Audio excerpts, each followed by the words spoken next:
Salut les jeunes. Si je vous parle de Zerg, vous savez de quoi je parle? De Protoss? Je vous parle d'un jeu de stratégie qui s'appelle StarCraft.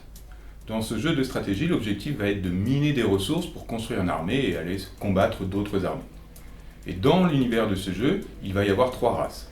Des humains, une race qui va être très développée technologiquement, les Protoss, et une race insectoïde qui va être sous-développée technologiquement, les Zerg. Je ne vais pas vous parler des heures de ce jeu, mais plutôt de son environnement. En effet, les parties se jouent en ligne et il existe un certain nombre de cartes.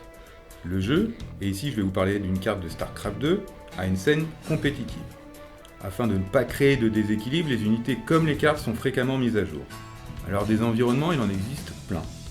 Naturel, spatial, technologique, il y a le choix. Mais il y a une carte qui a retenu mon attention pendant que je regardais une finale ou une compétition de la DreamHack. Sur cette carte, il est possible de voir des rides. Vous avez sûrement déjà vu ce genre de rides de sable à la plage ou sous l'eau. Le principe est toujours le même. Un courant d'un fluide aqueux ou gazeux va induire des déplacements des grains de sable et former des rides.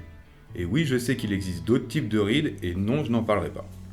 Bon, ok, il y a des rides, c'est super, merci beaucoup. Non mais attention, plus loin sur la carte, vous avez pu voir des buissons qui bougent dans le vent. Et ces buissons marquent une direction de vent parallèle à la ligne de crête des rides. Et ça, pour le coup, ce n'est pas normal. Les rides ont leurs lignes de crête qui sont perpendiculaires à la direction du vent. Ah, je me suis dit qu'une entreprise qui s'appelle Blizzard ne pouvait pas faire une bourde pareille avec le sens du vent. Et je me suis dit qu'il devait peut-être y avoir une autre explication. Alors dans StarCraft, les rapports d'échelle sont distordus. Ça se comprend, c'est pour une meilleure jouabilité. Le rapport de taille entre les bâtiments et les personnes, mais aussi entre les personnages entre eux, sont complètement distordus. Si l'on part de cette hypothèse, alors ce ne sont pas des rides que l'on voit, mais quelque chose de plus grand, des dunes. Et des différents types de dunes en fonction de la direction du vent, ça existe. Les dunes ayant la ligne de crête dans la direction du vent s'appellent des saifs, sabres en arabe. Pour être exact, elles sont formées par un régime de vent ayant deux sens majoritaires qui vont à peu près dans le même sens, et non pas de vent contraire.